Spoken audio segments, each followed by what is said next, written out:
everyone. Welcome back to a brand new episode of Talkoffame podcast. I'm Kylie, and joining us today is Joe Martin. Joe is the owner of Relentless Positivity Fitness. He teaches all of the in-person and online classes. He has won several awards, including Huntsville Healthiest Trainer, Huntless Healthiest Male. Relentless Positivity Fitness was voted the best place in Huntsville to work out, and his book, Relentless Positivity, hit the Amazon bestsellers list. He prides himself on his ability to make exercise fun, safe, and effective for everybody, no matter what size they are or what kind of shape they're in. Joe has been a lifelong athlete until one day he woke up and realized he was 50 pounds overweight, depressed, and injured. It was a turning point in his life when he got fed up and realized that there had been a better way. From that day on, he has dedicated his life to studying health and fitness, using it to help others achieving their goals. Recently, I've gotten so obsessed with the gym, which is a bad obsession and a good obsession for me. And I always was so curious since I started going for a few months now on how I can achieve my gym goals because I seriously don't know how to. There's so many goals and become positive while doing it. And I thought Joe would probably be the best person to ask these questions of his experiences and everything he's doing. But thank you so much, Joe, for coming on and chatting with us today. I appreciate it. Oh, Kylie, thanks for having on. I'm really excited to be here today. Same here. So, of course, we're Relentless Positivity Fitness. You've been doing this for about a couple of years now, but how did you start it? Like, what kind of pushed you to start that? Like you mentioned, I was overweight at one time and I lost 50 pounds and I felt great. I would love to help other people get this same feeling. So that's kind of my direction I went in school. And then right out of school, this is all I've done, as a professional career is just help people, reach their weight loss and exercise goals. So it's coming from a point of kind of walking in other people's shoes. Like I've been overweight, I've been injured, I've been depressed, of all these different things that a lot of my clients have dealt with. And it's kind of helped me put me on that path that, man, I would love to help people kind of dig themselves out of the same hole I was in. Oh, I love it. Like, what year did you kind of realize all of this? I was pretty young, so I was coming in right out of high school when I kind of hit my lowest points. I was 18 years old, and I'm 46 now, so it's been a minute. So it's been a little while. Oh, you realized it better than I could at 18 years old. I'm 17 and still haven't realized that yet. So I applaud you for that one because I would never realize that. But what is Relentless Positivity Fitness kind of all about? Because I know it's female oriented, right? Yeah, but 90% of what we do is just all female classes. So I was working in gyms for a long time, and I give people their tours and walk them around, show them the gym, everything, and I was noticing in particular a lot of women would get the same kind of look in their eyes, like this just isn't for me. I don't know. There'd be a guy like yelling and screaming, picking up weights and slamming them down or whatever, and people sweating all over the equipment. There's all these different things that not a big fan of. And then some gyms are like meat markets where guys are just hitting on girls all the time. So I knew there had to be something, outside of the general. That time there's something called Curve. They had like the circuit train, and it was just for women. There's nothing else that was just for women. I wanted to kind of create Mhm. their own community where I have to worry about hair, or makeup, or dudes hitting on them, or whatever. All the kind of those barriers to exercise that kind of keep people away. So we just started with one class on the side and just grew it from there. That's like got a great response, and I was working a full-time job at that time, and then this is all I do now. So I've kind of got on to that. Just it's making exercise fun and accessible to everybody. Oh, I need to start going to that gym now because it seems right up my alley. Because of course, I go to like a regular Planet Fitness thing, like most people do, and of course, that's all I see. That's literally all Planet Fitness or other memberships people see. It's what guys hitting on girls or the other way around. That's usually the normal route. But like, what is kind of like your overall mission for Relentless Positivity? Like, because I know with going to the gym, everyone has different expectations. Yeah, for me, I want to change the world, right? So my goal is to change the world. I chose just to work with women because if you're going to change the world, you got to start with moms, right? If you look at the Yeah. stats, they decide what's the family going to do in their leisure time? What are we spending our money on? What's for dinner? All these type of things. That's usually the mom makes the decision, right? Yeah. There's some that skew the other way or the other, but no, if we're deciding what we're doing, how we're going to move our bodies and these types of things, usually the mom is the leader of the household. I know dad is technically supposed to be the guy, That ain't it these days, right? So the mom's going to be the leader. So if I'm going to change the whole family, I've seen it through my fitness classes that when the mom starts getting healthy, she starts eating right. I was like, oh well, mom's doing that. We should do this as well, and everyone else starts falling in line. So that's kind of what it's all about. Just kind of making, like I said, making it accessible. That it's for all shapes, sizes, ages, all that stuff. And it's never too late. A lot of people they say, well, I gotta get in shape before I come to your class. I'm like, no, that's what I do. You get shape here. You don't have to get in shape. We'll work with you at any level. We're gonna meet you where you are and help you get you where you want to go. That is such a great choice. Start with woman first. I'm like, okay, that's a great choice. It's of course there's not a lot of programs that do that. There's barely any from what I've personally seen. And of course, when women recently are kind of in charge of the household or kind of like the kind of the decision maker or kind of the dinner person, they all make the choices like in terms of what we eat, what we do. It's like when can women actually do something while the men are actually working down jobs or anything? What can we do besides taking care of the kids? You know what I mean?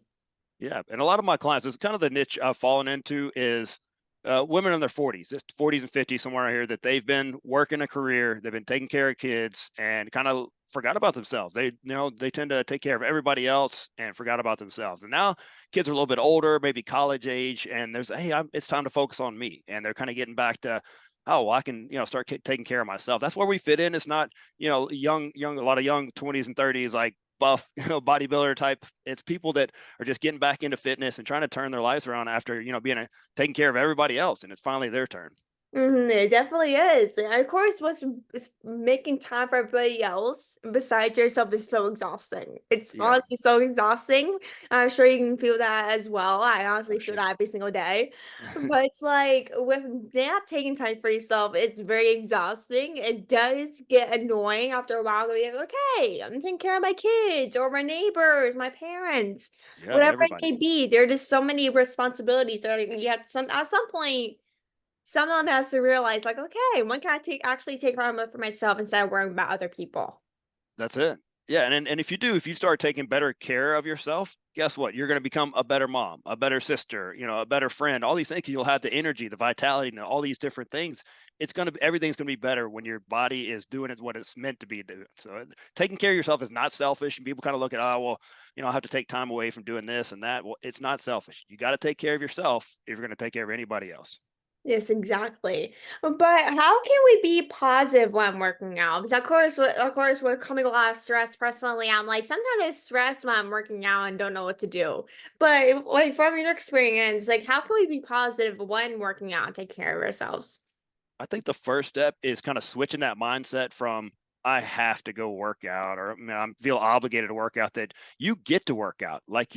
It's a reward. It's not a punishment. It's not you're getting a punishment because you ate a brownie or something or you had, pizza at lunch or something like that. You were meant to move. We're all born to move and it's a reward. It's not a punishment. So finding that way, just doing the switch where, oh my gosh, I get to go work out. I'm healthy enough to go exercise. A lot of people do not have that privilege and they would trade places with you in a second. So kind of starting with that, that'll give you the right attitude to go in there. And from there, it's to finding the right exercise for your body.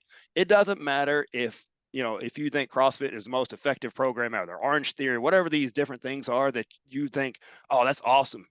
They get the great results, but you hate it, that's not the right exercise program for you. It's finding an exercise. If you love Zumba or whatever it is that you love, enjoy moving your body, that's the workout that you do because you're going to keep showing up. You're going to keep doing it. And that's how you get results. It's not going for 2 weeks and then quitting.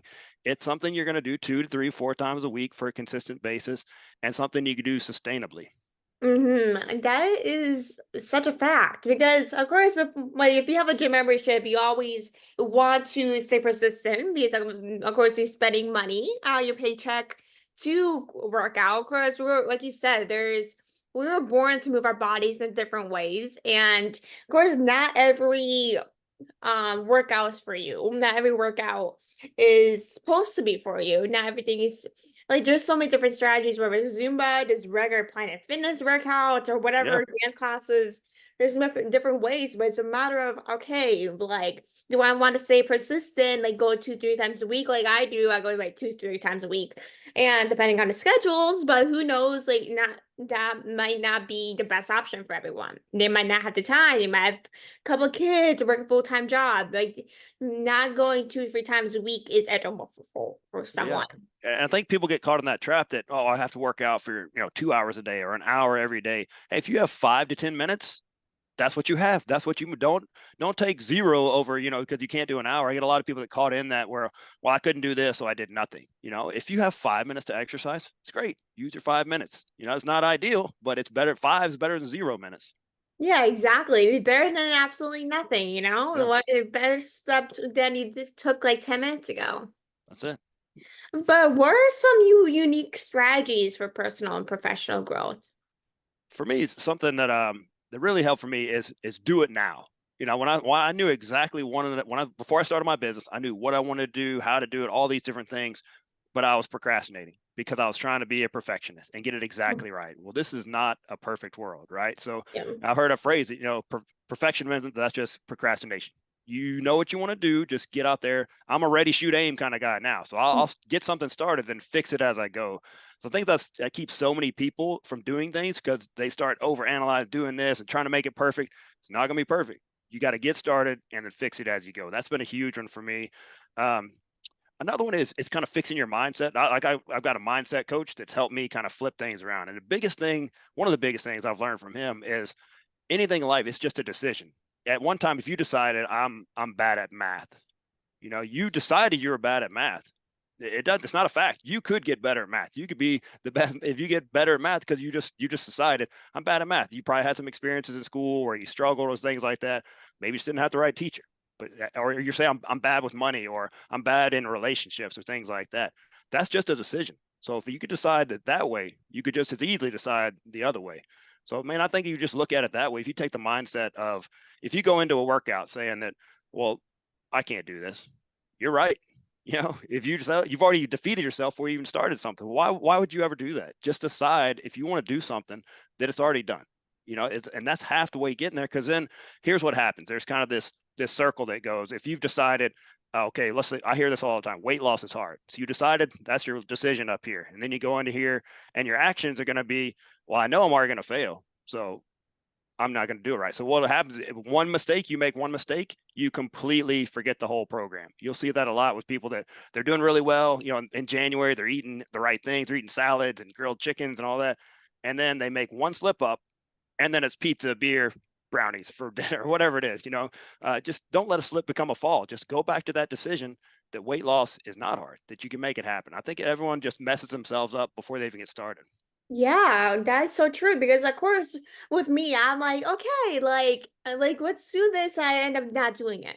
Like Yeah. let's like I know that a lot of people they say this is not gonna work out before they even try. And I'm thinking myself, how I do know if you're gonna like this or if you have a hard time, unless you tried, then you'll know. Yeah. Because then you're looking for the proof that, well, see, weight loss is hard. See, I messed up. So I was right. But what if you look for the tiny little proof that you're headed the right direction? What about all those days you were doing good? So it is possible you were doing it, but then you had a little slip up. So, you go back to those. Remember the good stuff. Keep your eyes focused on the good stuff, and that'll give you the proof and the evidence that you're doing the right thing, that you can and that you can do it, that you are capable. Yeah, exactly. But like for relentless positive fitness, like is there any guidelines to join or is there nothing? Like you can just go in regularly. No, we just come on in. Like I said, we meet people wherever they are. I've had 12-year-olds all the way up to 80-year-olds, everything in between. And most of our clients are 40s, 50s, 60s. I've got one class that everyone in there, oh, well, maybe two or three, have had shoulder replacement, knee replacement, hip replacement, all these different artificial parts in there. And they're still doing an amazing job. I work with 25 grandmothers right now That's an amazing thing. Ooh. Grandmas are built different than when I was a kid. Like Oh, yeah. these are some in shape grandmas right here. So that's what I love to see, and that's my goal. Like I'm 46 right now. My goals have changed from when I was in my 20s and 30s to wanting to squat and bench press certain numbers to I want to be that spry old man that's working circles around the kids at the gym or something like that. Up in my 70s is still strong and vital and all these different things and have the energy to do things because you see too many people that they'll work a career for 40, 50 years and then they'll die. When they quit working, that was kind of their thing. That's all they did, and they didn't take care of themselves. And now that one thing they go to work for is gone. I saw it all the time when I worked at this other job. So I think that's a big thing for me is just looking at what's a long term, not just sacrificing for, trying to look good for bikini season for now, but sacrificing long term health. It's not worth it. Yeah, it really is. I mean, of course, with somebody, they might have said, like, okay, I'm gonna get fit for summer, look good in a swimsuit, like, let's get this. And then once summer ends or begins, they're just like, cancel the gym memberships. I know some places the gym membership for high school students are similar or free. So they're like, let's go to the gym for the summer. And then once the summer ends, I'm gonna cancel and go back next summer. And I'm Yeah. thinking to myself, like, even with a free membership, just take free advantage of it and then do pay whatever the fee is for the next couple months that you're working on. Don't just quit just because of it's free and to look good Yeah. 24/7 during And this. don't get me wrong, there's nothing wrong with those short-term goals and things like that, but I've seen so many people mess up their metabolism with these extreme diets and things like that and extreme exercise. And you can probably get away with that when you're in high school and younger, but as you get older, it's gonna be it's not worth it. Let me just tell you from someone from experience who has seen it for 25 years, it's not worth it. Don't do the Mhm. extreme stuff. Do the stuff we talked about that's sustainable. And it works. It'll work. Just stick with it. Be consistent, something sustainable, and it's not going to hurt you in the long term. That is so noted. I'll definitely note that when next time I work out at the gym. Oh, but how can people like lose weight and improve their health when working out? So I like to talk to my clients like weight loss is a very common goal. So someone comes in to say I want to lose, let's say 30 pounds. So I like to take them through the 5 whys. So it's when they say I want to lose 30 pounds, I say why? And usually kind of taken aback, like, well, why are you asking that? Everyone wants to lose weight, right? Usually most people do not have a good reason. Like there's no, I want to match my number on my driver's license, whatever it is, they just have a number in their head and on the scale that's what they want. That sounds like a good number. But then you kind of get down. I try to get them down deep because I want to lose 30 pounds is not a deep emotional connection to that goal. That's just Yeah. it would be nice if I lost that. But one of my clients, I just took her through this exercise, and she said I want to lose 30 pounds. I said, why? She's like, well, I just don't feel good in my body. And I said, well, why? And you kind of feel like a jerk as a coach continuing to like dig that. But man, this exercise is very powerful and can be very emotional too. Now, a few whys down the way, we figured out that she wanted to lose weight and model healthy behavior for her daughter because she was bullied as an overweight teen, and she never wanted her daughter to go through that. I mean, that was her big reason. That you think about that versus I want to lose 30 pounds up here versus I want to eat healthy and exercise so my daughter never has to go through what I went through. Man, that is a huge difference. So Mhm. finding your goal right there first, a deep emotional connection to that and why you want to lose that weight, I think it would start there. And then two tools to kind of lose weight. Number one is think about the hunger scale. So one being I'm starving to death, and 10 being eaten so much I want to throw up. That's kind of the extremes, right? We want to keep around like 4, 5, 6, somewhere in the middle where you're not overfed and you're not starving, somewhere where your blood sugar is not shooting up and down. So you kind of want to stabilize your blood sugars. Think about the hunger scale, kind of keeping that right in the middle, and that's going to take some kind of trial and error for a lot of people. But think about that. Don't just stuff yourself, things like that. So saying some tips on that, not stuffing yourself, is eating slower. Putting your fork and a spoon down in between bites, slowing it down, taking about 20 minutes to eat, because that's about what the time it takes for your stomach to tell your brain, hey, I'm full. So, now slow it, because I'm a fast eater. Take this from a guy from experience. Slow down your eating is a big one. Put away the electronics or distractions while you're eating. Like I'm pretty bad about that as well. Is Mhm. doing some work while I'm doing it, or reading a book, or being on social media or something that rather than just focusing on the food, tasting the food, enjoying the food, maybe the company around you, things like that. You'll eat a whole lot less if you do it that way rather than just shoveling it in and going on to the next thing and eating mindlessly. So that's two kind of things on that. And then figuring out portion control. that was a big, that's kind of where my weight loss journey is, figuring out what do portions look like? What is this? What am I putting into my body? So a good portion control guide to look for is using your hands. So if anyone's listening right now, if you can look up precision nutrition portion control guide, and it'll tell you how to use your hands to measure. Because if someone tells you, hey, you need to eat 2 cups of vegetables, most just be like, I have no idea what 2 cups of vegetables look like. But if you've got 2 hands, you can figure out what it looks like. So it's kind of figuring out, hey, how many portions am I eating? Because if you look on a package, it'll tell you how many servings are in there, right? So if you look at a 20-ounce Mountain Dew, that's not just one serving. So that's more than one serving in there. So looking out, if you drink or eat this whole box or bag or whatever it is, look at all the calories of all the servings, thinking about that and putting what you're putting in your body. That's a huge one right there. So those 2 tools are kind of things you can look at to start your weight loss journey, but it all starts with that great mindset, I think, with the why do I want to lose this weight? Because a lot of people, they lose the weight and they're still unhappy because they didn't address the true reason why they wanted to get healthier. So if you start there, I think it's going to put you on a much more positive path. I love those reasons. Like that is honestly the reasons like I honestly struggle with every single day. Like eating while on my phone or eating while I'm Yeah. doing work. Like there's always things that are always catching up on my head or what I'm doing that causes me to eat less and less each time that I'm still um trying to figure out to stop myself. Is that's a big pet peeve of mine is doing something else I'm eating.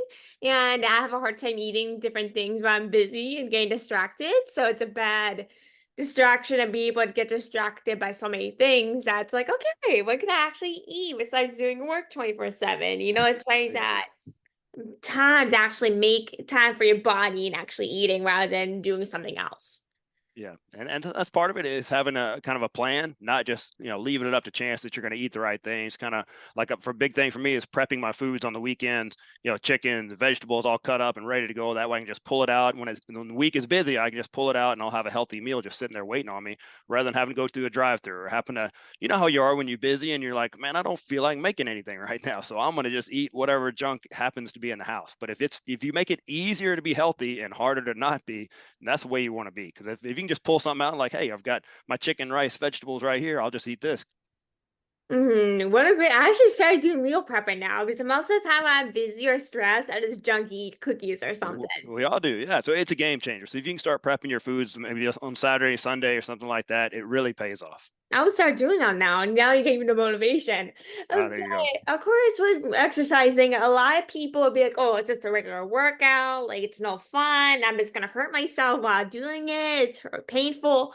And not a lot of people see the fun in working out. I understand from seeing personal experiences going to the gym, but how can we make more exercise more fun for ourselves? I think one of the greatest things you do is find a workout partner or a group or somebody you can get with. Number one, for accountability, which is one of the keys to staying consistent. Because here's what's going to happen: you're not going to feel like working out every day. In fact, there's probably going to be more days you don't feel like working out than you do feel like working out. But if you got to meet your friends at the gym or they're waiting on you, and that once you get going, it's going to be okay. I think just they say the heaviest weight in the gym is the front door. So if you can just get that open, it'll start. So I tell people, could you go and do 5 minutes of exercise? And most people are like, yeah, I think I can do that. So if you can get in there and do 5 minutes of exercise, most of the time what's happening is you will start feeling, but oh, my body's moving, I'm feeling better, break a little sweat, I can do the whole workout.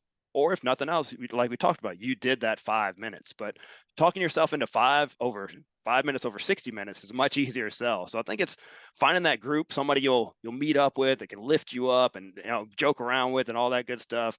That would be the first thing I tell people is find someone they can work out with. Find somewhere that's convenient. If it's a deal breaker if you got to go 45 minutes away and get your workout in, it's going to be tough. So finding somewhere near to you that's convenient, that's not a hassle to get there, is a big one.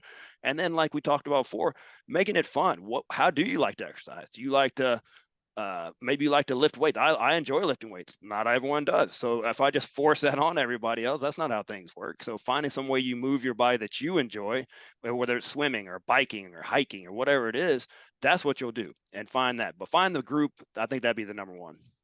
That's a good one. That's a good tip. I know with me, I would much rather go with friends than go alone. 'Cause I hate doing things by myself in terms of gym.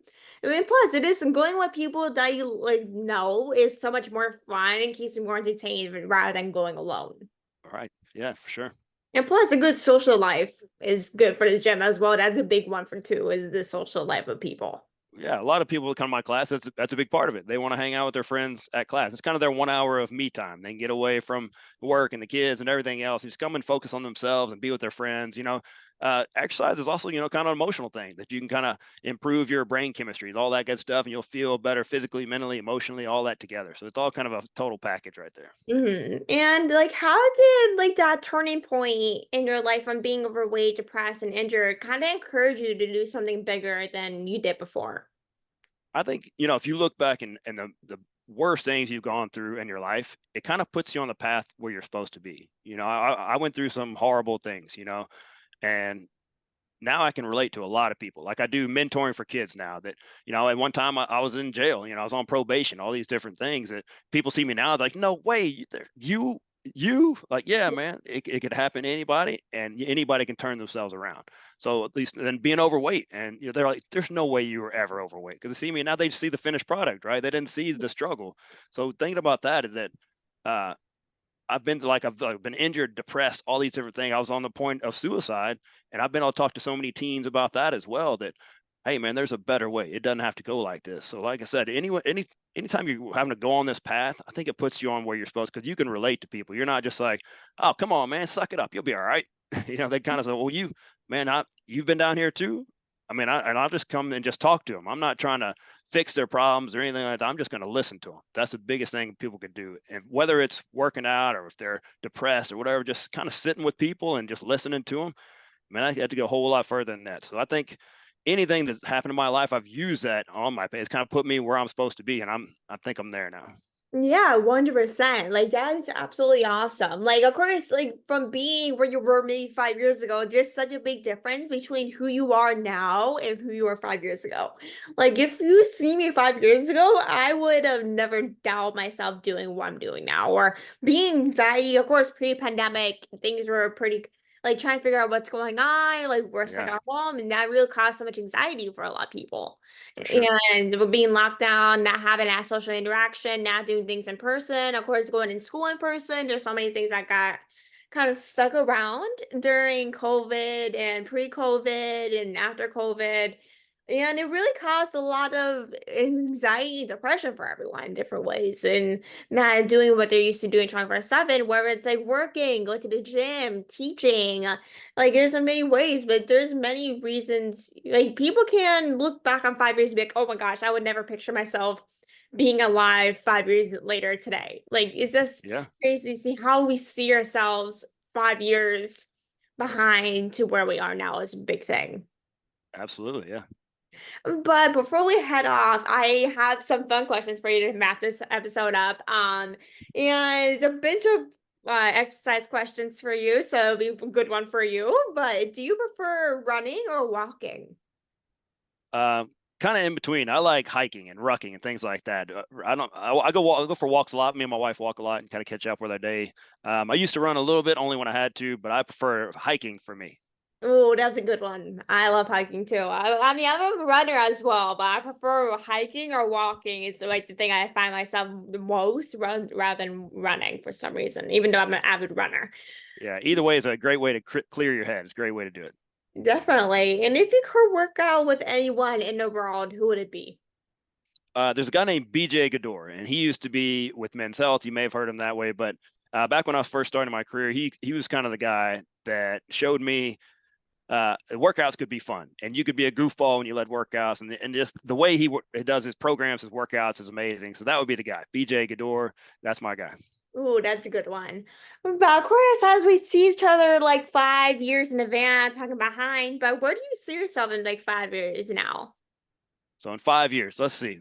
I'll be in my 50s, by the way, which sounds crazy. I don't feel that old. So in 5 years, my son will be graduating from the Air Force Academy. So I'm really excited about that. So we'll be seeing where he's going for his first duty station. So he's going there to play basketball, and then he'll figure out he'll do 5 years of active duty. So we'll kind of figure out. So there's a chance he might be in Italy or Tennessee or who knows where he'll be. So we'll be helping out with his duty station. Probably have another dog by then, if I had to guess. Probably Hmm. you got to have another dog, right? And I'll have written at least one more book by then. Oh, good options. That Yeah. is such good options. And a dog, I'm the type of person I can own like a big farm of dogs. I'm a Oh big dog yeah. person, so I stand on that dog point. And best of luck with your son, by the way. That's really awesome. Yeah, I'm excited for him. He's worked hard for it. And I really appreciate you coming on, taking the time to chat. I know you're a very busy person, so I really appreciate all the hard work you're doing into everything, and I look forward to see everything you're doing in the future. Everything you're doing is really awesome. Oh, this is awesome. And if you're listening right now, please go and give Kylie a 5-star review. I mean, we need more young people out there making a difference in the world. Kylie's definitely doing that. So what's going to happen if you give her a 5-star review? More people will see this. More people can hear about Kylie. She can change more lives. So go help out Kylie and help out a future person who could hear about this podcast. Thank you so much. That's so sweet of you. Thank you so much. And everyone, make sure to go check out Joe. And before we head off, where can people find you on social media? So social media, you can look for my main thing is on Facebook. So I'm a Facebook guy. I'm old, so that's me. So Relentless Positivity Fitness on that, or Joe Martin on Facebook, and then Relentless Positivity Fitness on Instagram is my main two. Awesome. Make sure everyone go give him a follow. I recommend make sure to rate and subscribe, like you said, reach more people, making more lives amazing. But thank you everyone for listening. I appreciate you guys so much. And thank you so much, Joe, for coming on and taking the time. Thanks for having me on, Kylie.